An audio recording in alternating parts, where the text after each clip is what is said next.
ये नहीं होगा, कोई दुनिया की साफियों को आप नहीं रोक सकते। हम इसको बंद कोर्ट रूम नहीं बनने देंगे। क्यों इसको बंद करना चाहते हैं? कोर्ट नहीं चलेगा।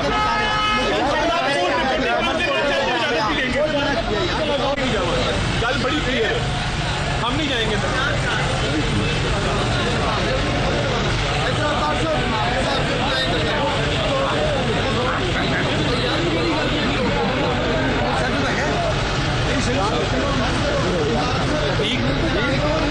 सर ये अगर कुछ हुआ सिक्योरिटी के हवाले से, ये दोनों सामान बाहर बैठे हैं, आप जिम्मेदार होंगे। हमारी अटेंडेंस हो चुकी है, हम आ चुके हैं।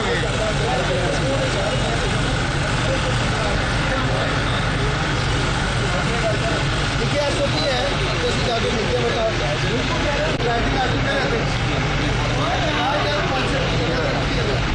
एक ही निकाल के जाना है, तार पकड़ ले आना, ऊपर जिम्मेदार खुद होएगा।